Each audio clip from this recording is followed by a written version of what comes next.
Activists gather on the city's west side to help police track down the gunman who killed a father while he was taking his young daughter to school. Good evening, I'm Timon Bradley. And I'm Jackie Bang. WGN's Rob Sneed is live on the west side with our top story. Rob. Yeah, Travell Miller Gilmore's family spent hours passing out those flyers, asking anyone with any information to come forward. They say that his death has especially hit the family very hard. They're offering a $4,000 reward. I want that kid to see my face.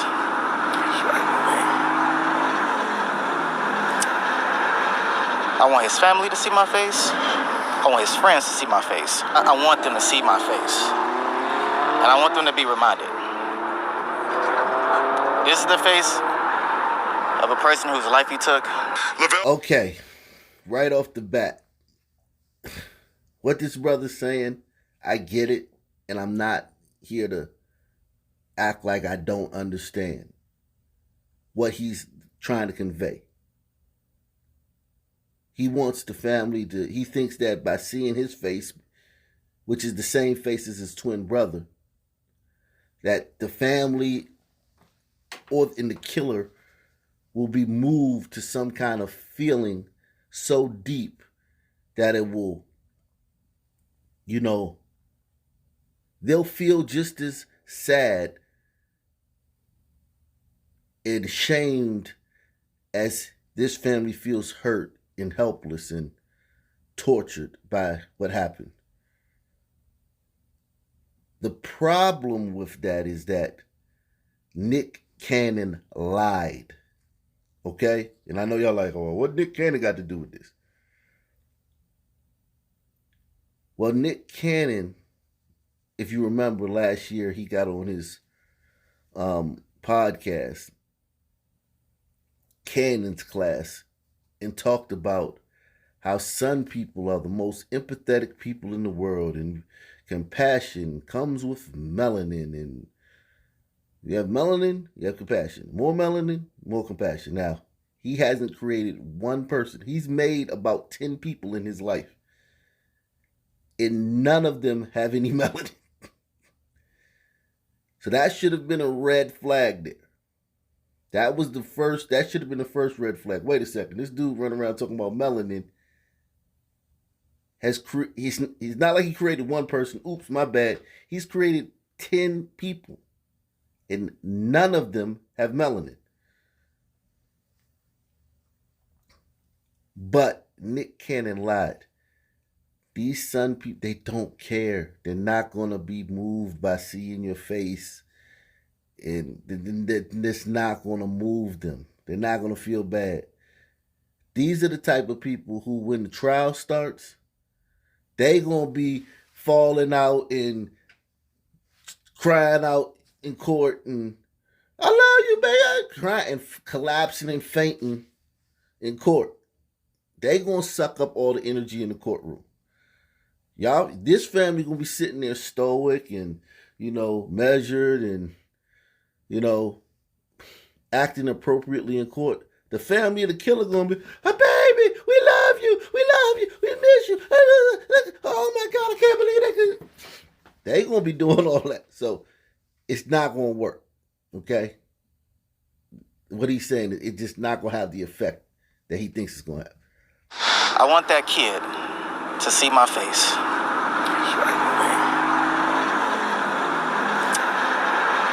I want his family to see my face. I want his friends to see my face. I want them to see my face. And I want them to be reminded. This is the face of a person whose life he took. Lavelle Miller Gilmore is speaking for his twin brother, who became one of the latest victims of gun violence in the city. A man shot and killed Travell Miller Gilmore 2 days ago as he was taking his daughter to school on West Chicago Avenue. You got out of that car, you pulled that weapon, you seen that baby in that car, you seen him in that car. That was your choice. Now it's our choice to help get you behind bars. Yeah. Chicago police gave WGN these pictures of the man they think pulled the trigger. Travell was on his phone with his mother. She heard him take his last breath. Wow.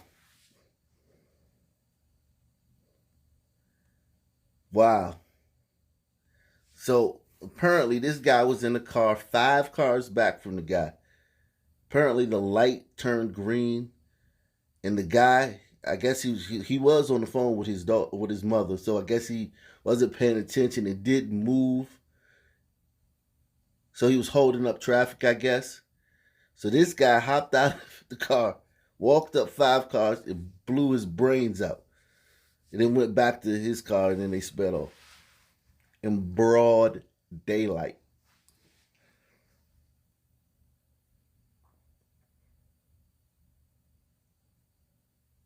Now, I'm not an advocate of being on your phone while you're driving, but it's not for this reason. When they tell you, don't be on your phone while you're driving, I don't think they ever expected this to be the reason why you shouldn't be on your phone while you're driving. Yikes. Chicago police gave WGN these pictures of the man they think pulled the trigger. Travell was on his phone with his mother. She heard him take his last breath. My life will never be the same. I can never get that call out of my head. I hear it when I'm sitting alone. I hear it in my sleep. And I am angry. It makes me so angry. Oof. So if you see him, just dial 911 so we can get him off the street. But this heartbreak is propelling this family to find his killer. That's a picture of him, and that's a number you can call in case you see him. They, along with community activists, stood on Chicago Avenue and Sacramento Boulevard passing out these flyers and asking folks to turn this man in. While they're looking out for him, hey, our family needs some support and help over here as well. So I'm asking, humbly, please say something. You know who he is. He'll get found eventually, though. Until that man is brought to justice, this family says they will not have closure. My brother died a hero.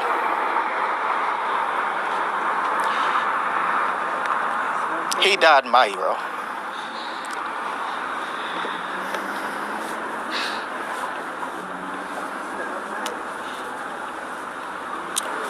He died a lot of people's hero. And anyone with any information about this is asked to call police. Reporting live on the city's north side, Rob Sneed, WGN News.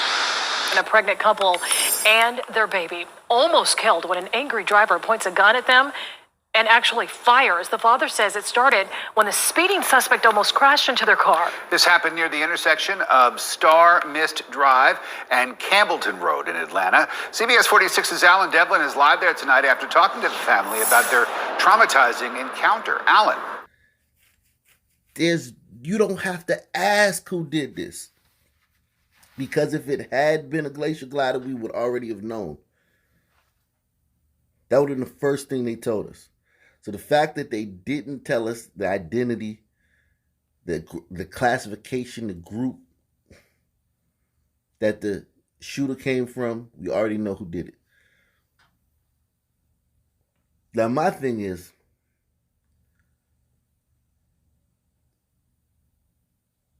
they're speeding.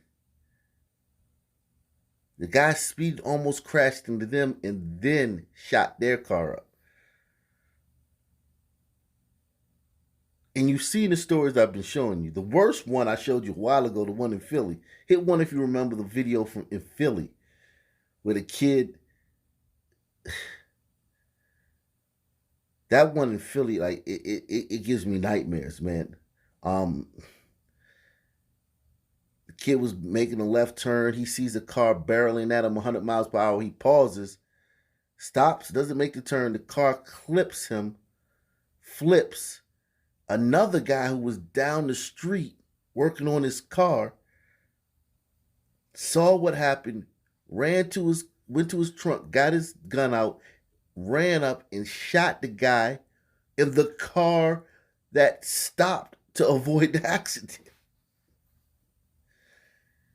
I'll put the link to that video in the comment section, in the description box. You have to see that video. But anyway,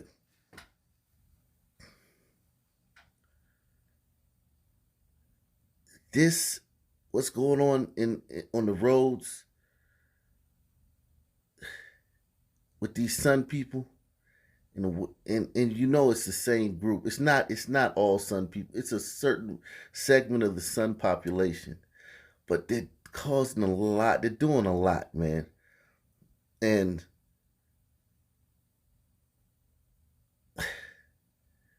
look at the people they're killing over nothing. And I get it. All murder's bad. But this stuff is over nothing. These guys are serial killers. They're riding around looking for excuses to kill people.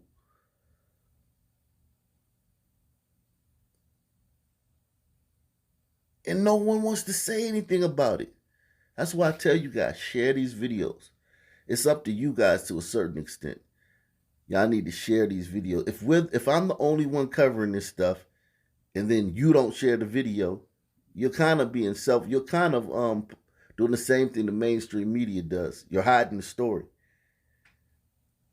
Because think about how much stuff gets shared on social media. And then do the equation. No one's talking about this.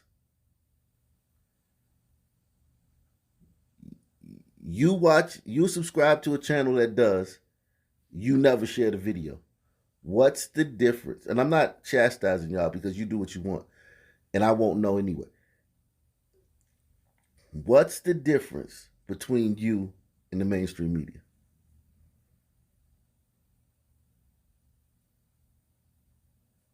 Both are either unwittingly or through laziness or through, just blase or whatever, hiding these stories. A pregnant couple and their baby almost killed when an angry driver points a gun at them and actually fires. The father says it started when the speeding suspect almost crashed into their car. This happened near the intersection of Star Mist Drive and Campbellton Road in Atlanta. CBS 46's Alan Devlin is live there tonight after talking to the family about their traumatizing encounter. Alan.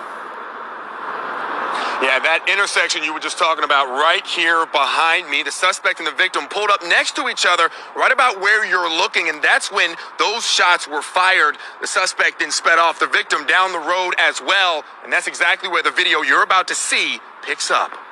You all right, Sim? Just breathe, my boy. Just breathe, man. I looked over and I saw the... Now, I can't show you this because it's very graphic, but it's a guy standing there bleeding out.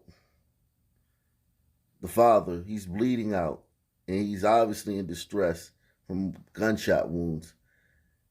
And there's people there, but they're not helping him. They just say, breathe, breathe. No one's putting pressure on his wounds. No one tied a tourniquet around the wound to stop the bleeding. If some paramedics or glacier gliders don't show up, if it took 5 hours, let's just say it took 5 hours for this guy to die, those people would be standing around for 5 hours talking and not doing anything. I can't show you the video because it's graphic, but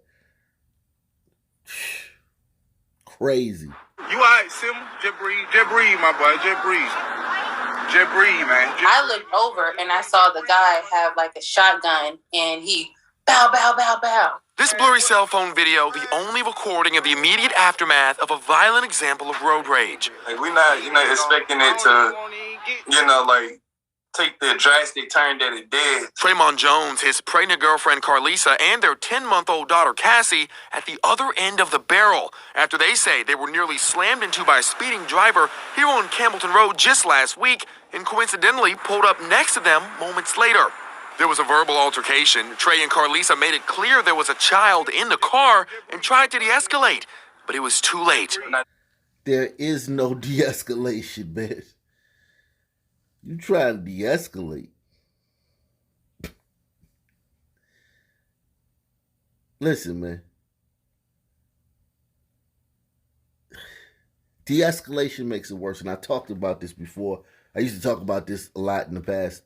I got a lot of new subs, so I'm going to give you a brief overview. De-escalation doesn't work with Sunmen.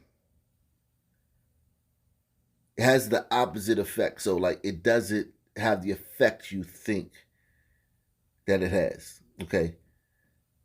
You're in a fight with a Sunman, he knocks you down. You curl up in the fetal position. He's gonna kick you until somebody pulls them off of you.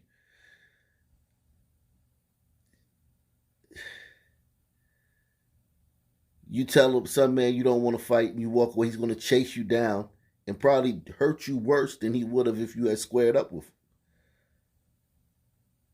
It just doesn't work. De-escalation doesn't work. Okay, it has the opposite effect. It actually emboldens them and makes them more violent, more prone to violence towards you. It doesn't work. It's not an effective strategy. And I get it. I've tried it plenty of times, so I know. It's not an effective strategy. The best thing to do is to leave.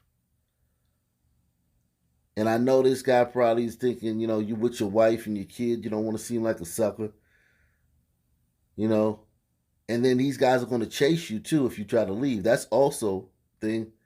But sitting there talking with them, going back and forth, best thing to say is, you got it, my bad, and leave it at that. But a bunch of you don't want to do that because they're going to, the way it's a different mind, the mind works different. That doesn't have the effect that you think it has. Just seeing him raise the gun up and just start shooting into the car. Trey shot twice in the back, a bullet clipping his spinal cord. Carlisa hit in the hand as seen in this x-ray image. And thankfully, 10-month-old Cassie safe and sound. The suspect sped away, and now Trey and Carlisa working to heal physically and mentally. I could have lost three people. Yeah. So that was my only thing that I was thinking, like, dang, he shot in the back with my pregnant girlfriend and my baby back there. Who thinks we would get more emotion and incensed enragement if some guy in a city we never heard of had a negative interaction with a police officer that was recorded, and then 20 seconds of that negative interaction was uploaded onto Twitter and went viral? I think we would.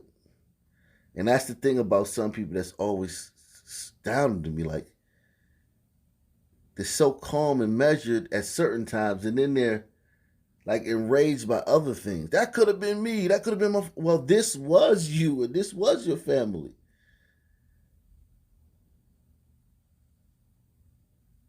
And it's just odd. It's very odd, man. Hit one if you find that odd. Like, and it's not just one video. It's a consistent theme throughout all the videos.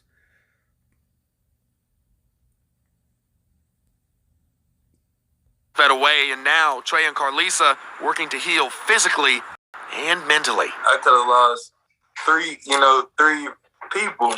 Yeah. So that was my only thing that I was thinking, like, dang, he shot in the back with my pregnant girlfriend and my baby back there. And of course, healing physically and mentally is going to cost money, of course. Now, both of the victims are currently working on a GoFundMe to try and raise the funds to pay for those hospital bills. No arrests yet have been made in this case. For now. Okay, so no arrests have been made in this case. And the guy, you heard the brother say, dang, he shot into the back of the car where my pregnant lady and my baby was. And you have to think about this. This wasn't some ongoing blood feud. This wasn't a back and forth. You shot my cousin, I shot your brother. We've been going back and forth. I shot up your grandmother's house, you shot up. This was like something that just happened right there. And these guys were willing to kill his baby mother, and him.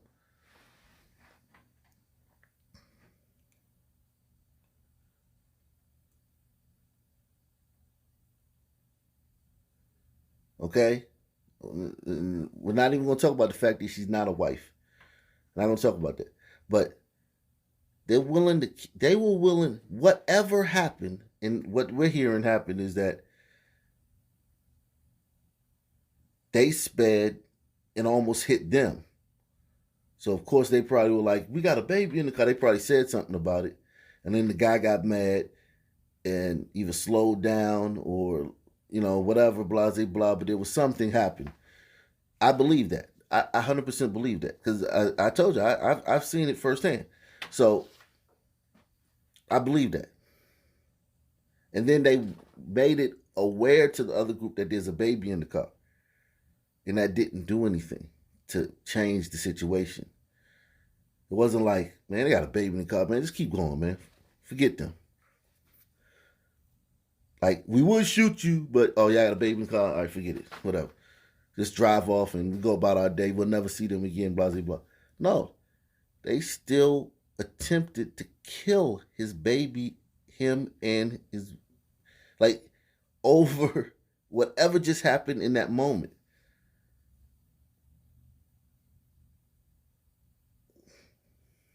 And people are talking about passing legislation and to make it easier, to make the laws easier, make the sentences lower, and make the cops cuddlier. In the midst of all this,